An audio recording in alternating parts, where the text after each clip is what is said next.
let's start with the Chiefs going into Jacksonville, losing 31-28 to the Jaguars. Great game. If you didn't see this game, great game. Kansas City might be in a little bit of trouble here because the main thing I saw is I saw the game, I went through the stats. Kansas City had more first downs, they had more total yards, more passing yards, more rushing yards, red zone, better red zone, percentage, turnovers wise, time of possession. They had more time of possession. So you have to kind of ask yourself, well, what happened? 13 penalties for 109 yards. I can't remember the last time I saw 13 penalties in an NFL game. It's been a while for me, at least. The Jaguars are playing kind of like how the Chiefs used to. Not doing a lot. 221 from Trevor Lawrence. Trevor Lawrence led the team in rushing yards. They did not rush the ball very well. Jacksonville was rough on the ground. I mean, rough on the ground. Could have been a lot better for sure. But they just kind of find ways to win. And I think it all came to a head when the play at the goal line, where Trevor Lawrence falls down and then tries to get up and falls down and then gets back up and then scores a touchdown. That's the kind of stuff you used to see Kansas City do all the time. You'd see some wacky play or something, or a blocked field goal, and that's how Kansas City always won. Kansas City's not winning that way this year. They're just not. Kansas City actually has, Patrick went 29 of 41, had a touchdown, 318 yards. He led the team in rushing yards with 60. I put Patrick at number 10 on my top 10 quarterbacks because it feels like he has to do everything. It feels like he has to completely carry this team, just 3 on his back and 2 holding with both hands and just dragging through the mud because he's doing it all. And this is what happens. It can only get you so far. Jacksonville did not outplay Kansas City. They just did what they needed to do. They held them enough. They got down to the goal line. They had that pick six, 99 yards. By the way, one of the best defensive plays I've seen in a long time. Linebacker acts like he's going to rush, kind of hits him with this, and then just immediately comes over into coverage and takes, there's nothing you can do if you're Patrick. There really isn't. There's nothing you can do. He's going to go to film study and just go, what do I do? Yeah, what do you want me to do? Come on, Coach Reed. I thought he was blitzing. Kansas City, I think, played a tough team. I think Jacksonville's a really legit tough team, and I think they still are going to get better as time goes on. But Kansas City isn't playing perfect football, and they've lost the edge. And what I mean by the edge is I'm talking about those plays like Trevor Lawrence, the pick six, the Lawrence falling down, the Travis Hunter going up between 2 guys and he sticks like an arm through one of the defenders and the ball happens to land in it and he makes an amazing catch. That's what you used to see from Kansas City all the time. And it would kind of drive me nuts because, not that I don't want to see Kansas City succeed, but it was just like you felt like they should lose, and all of a sudden just some random play would happen and you're like, it's over. And yeah. So interesting game. I'm flabbergasted at 13 penalties for 109 yards. Reed's going to have to put his foot down a little bit.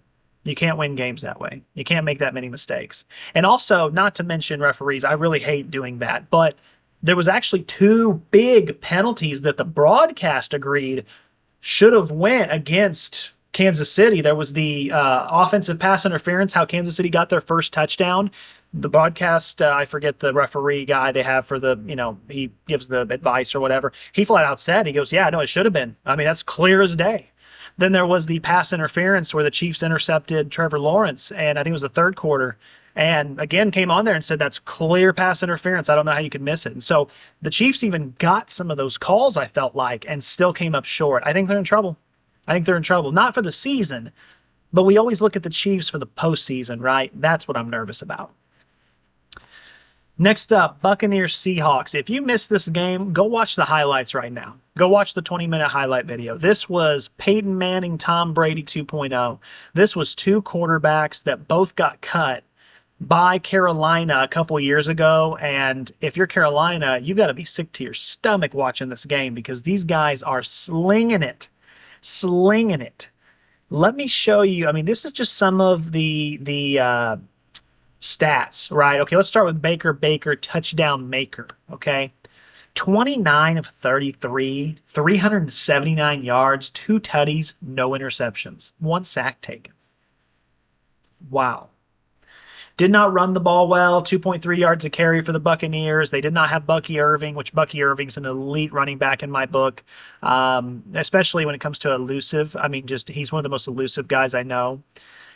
I, I'll tell you what, Baker carried the team yesterday, or on Sunday, excuse me. I absolutely carried him. And Mika Ibuka, 7 receptions, 163 yards and a tutty. K-Dot in 4 receptions, 81 yards. The rookie out of Oregon, Tez Johnson, 4 catches, 59 yards. You love to see it. Seattle, Sam Darnold, 28 of 34, 341 yards, 4 touchdowns, 1 interception. That 1 interception came on a really good blitz. Darnold kind of avoided the blitz and threw it to a guy underneath, and Levante David read it the whole way, had to kind of dive. It was an excellent defensive play, but it was the one that turned the tide and won the game. Amazing game. One of the best games I've seen in a while, seriously. If you haven't seen it, go watch the highlights. These are both 2 top-tier teams. I don't know why Seattle can't seem to win at home, but this is another game where Baker comes back in the 4th quarter with 2 minutes left, wins the game. That's 4 times this season so far. They've only won 4 times. Baker is the MVP, period. Because Baker is winning these games for him. If you take Baker off that squad, we might not, I mean, the Buccaneers might not even have a win under their belt. That's how bad it is. Baker Mayfield is just leading that team. He's putting everything on his back despite the injuries. Seattle's going to be fine. They've played a lot of tough teams this year. They've lost to the 49ers. That's a respectable loss. They lost to the Buccaneers. That's a respectable loss. I wish they weren't both at home, though. Why can they not play at home? Seattle's one of the toughest places to play. I don't get it. Saw the sunshine. That was kind of weird. Seeing the sunshine in Seattle, you almost never see that. But Jackson Smith-Njigba, my number 2 receiver. 8 receptions, 132 yards and a tutty. Cup added it with 6 for 59. A.J. Barner, 7 for 53. A lot of good guys to throw the ball to. This was a great game. Go watch the highlights. Let's talk about Colts and Raiders, okay? Now, the reason I want to bring up this game is because I didn't get to see it. When I kind of went into it and was doing some research, I wanted to talk about how Indianapolis is just tearing it up. 40-6. They're just blowing out every team. But, you know, when you dive into this game, it gets kind of weird. Because I try to look at the stats sometimes and just guess, like, okay, can you see what happened? And most of the time, the stats will tell you, oh, Daniel Jones had 5 touchdowns. No, okay, that tells me what I need to know. This was strange because Geno Smith, 25 of 36, no touchdowns, 2 interceptions, only 4 sacks, so not the end of the world. Not great, but not the end of the world. Daniel Jones, 20 of 29, 212 yards, 2 touchdowns, no interceptions. So neither quarterback lit it up. You know, Daniel was efficient. Didn't light it up by any means. Rushing-wise, the Colts rushed for 3.8 yards a carry. Las Vegas rushed for 4.2 yards a carry. I don't understand that. Like, it just, again, there's no one ran the ball well. So then I had to start thinking, how did Indianapolis get 40? I'm like, well, you know, was it a blocked punt? Okay, yeah, there was a blocked punt in there. You know, turnovers, you know, turnovers were obviously in favor of Indianapolis, but I'm like, I just don't see enough. Go watch the highlights. It's kind of insane. The Raiders make football look really hard. Really hard. Like, when you're watching the Raiders on offense, they had a couple of, and I want to show, I want to pull this up, this play-by-play. Their first drive, okay?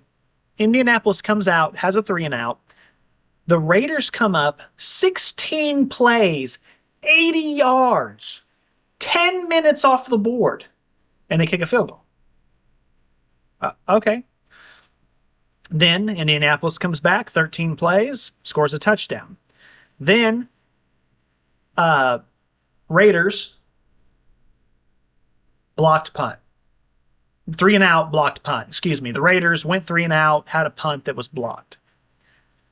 Then Indianapolis recovers that, gets a touchdown. Then 9 plays, 64 yards for the Raiders. Interception. You get down to the red zone, interception. They burn so much time off the clock. And what they do is they get 3 yards, 4 yards, 3 yards, 2 yards, 3 yards, 4 yards. Their biggest play of the game was like a 35-yard pass.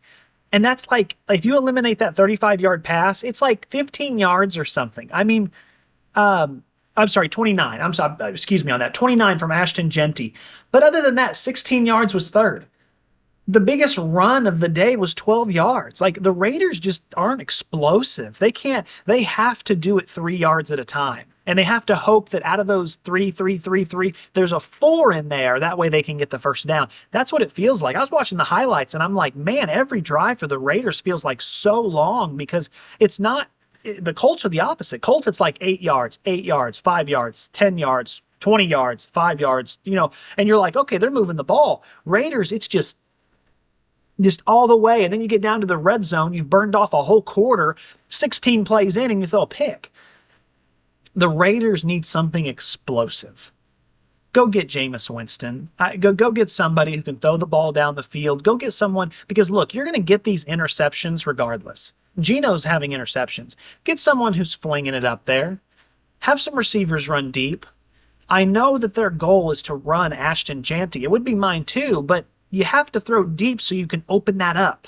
And right now, they don't have any deep play ability. They're just stacking the box, and hey, Genty's going to get the ball.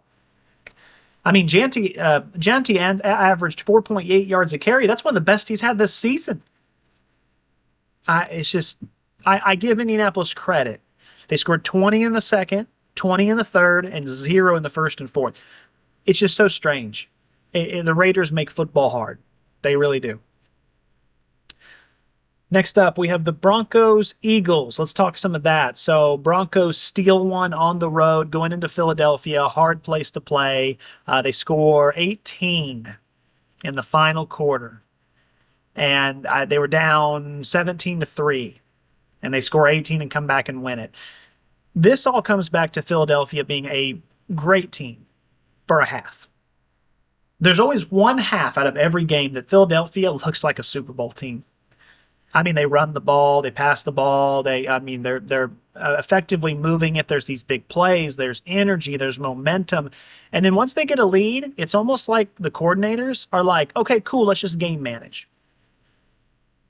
Well, that's fine if you can still put up points. But if you're just going to lay down and run, punt, and just keep repeating yourself, teams are going to come back. You can't play one half of football. This league's too difficult. There's too many great teams out there. Now, Denver kind of played one half of football too, but they played the half that mattered, the second half. It's really important. I have not been super impressed with the Eagles this year. I think they've snuck away with a lot of wins that just, we're very fortunate.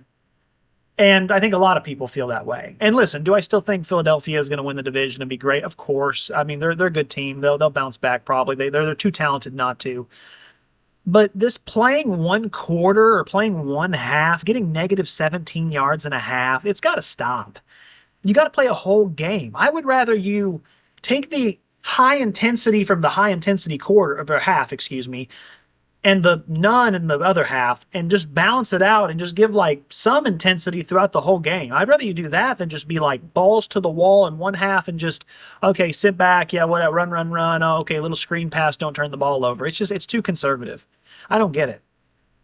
Even when I was watching the Eagles versus the Buccaneers a couple weeks ago, in the second half, I kept thinking, why is Philadelphia? Where's the first half Philadelphia? First half Philadelphia was throwing it all over. Wide receivers were open everywhere, and every play was 10 yards. And then the second half, it was like they just laid down and didn't care. The body language was different. I don't know. Something's going on there. But Bo Nix didn't play perfect. I think that Jalen Hurts outplayed Bo Nix, but you make the plays when it matters. You make the plays when it matters, and you can win, and they did. Hopefully that's a really good learning tool for Philadelphia. I think they needed to learn that. Guys, I hope you like this. Thank you so much for watching. This is just a little snippet of a full episode that's available on the YouTube channel as well, so be sure to check that out, and thank you so much for watching. We also have top 10s in quarterbacks, wide receivers, running backs, college teams, football teams, all kinds of good stuff. Check out the channel, and remember to like, comment, subscribe. Thank you.